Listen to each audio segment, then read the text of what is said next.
Good morning, everybody, and this is your Dow Jones day trade setups for today. So nothing really went on yesterday, typical holiday-based trading. We do have a bit of structure in this zone, and what I do want to do is just get across to the weekly quickly, and you can see those two levels I've drawn in there. See that previous area of resistance and support here early in 2020. So that's kind of the area we're flirting with. This crossover is not, well, it's kind of happening at the moment on the lower time frames. We are flirting with the 155 here. Now this is basically a potential tipping point right now. We had a inside bar, range bar, so that range is important. Let me just do that so we know what the range is. Now let's come back to the hour. Or should I rather say the 8 hour? Sorry guys, let me just tidy this up.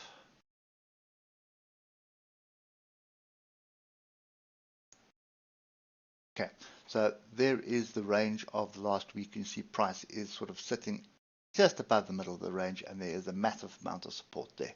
So the range obviously being the high and low of last week. Now, if you start drilling down through the time frames, yesterday typical trading, typical price. Sorry, we're not on yesterday yet, but yesterday's the typical price action for a public holiday. Look at the oscillators, group to the upside, just below, just on the 155 EMA. So obviously when we're between the moving averages like that, it's definite range. It's no man's land, not something that you want to be trading, but still in pretty much of a downtrend. Now, if we move to the hour, we can see the reverse of that happening. So you can see a crossover of the moving average. It's brewed. We did find support yesterday during the public holiday on the 155, and for all intents and purposes, this level here is our weekly gap up. This is the public holiday. Discount what was going on here. This is actually what the gap was, which is 31,094. So this 3100 area, and I'm just going to do that. It's pretty clear to see the support and the resistance here. So, even if we move back down into this zone of 3920 or 3100, that is going to be an area where I'd be looking at a potential area for support for a move up. But that move up, I think, is going to be short-lived by this 31368 area. I think that is a fairly decent area to look at for a continuation to the downside. Structure-wise, there's not much happening on the DAX, on the Dow. We do have a little bit of a potential flag forming here with the level up right where we are at the moment, where we're looking for rejection. But quite frankly, it's not as clear as what's on the DAX or on the S&P 500. So 15-minute trend is very much the upside. I would be watching what's happening on this zone that we're in here. So it's 31,237 and 31,368, and I'd be watching for a continuation to the downside on the bigger picture. But the only thing that's really going to get me convinced that we have a move to the downside is a drop below the lows of yesterday and a retest of that area.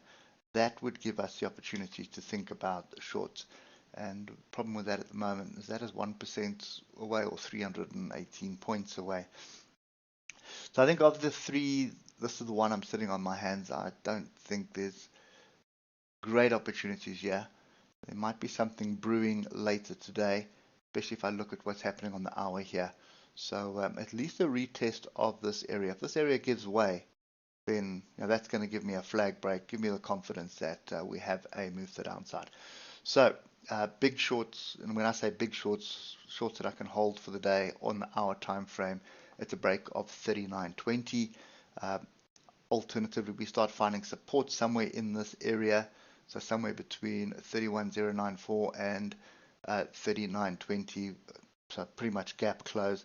There is a good opportunity here for a long, and it's a 100 and I would say 180 point stop loss. And what you're looking for is 200 point gain to start with, potentially another 300 point gain to the upside. That's the one side. The other side is a move to this 31,368 and a rejection there for a move to the downside. But you can see how all of this is playing out in the middle of the last week's range. So there's the high of last week, there's the low of last week, and we're sort of slap bang in the middle of that. So pay attention. Once we start breaking these levels, either to the upside or the downside, and those are the extreme levels. Once we start breaking those, then we should get continuation, either continuation to the top of the range or continuation to the bottom of the range. So for now, I'm sit on hands on the Dow Jones. I think the DAX offers quite a bit of structure. S&P's also got a little bit more structure there that I'd be keen to pay attention to when the US markets open.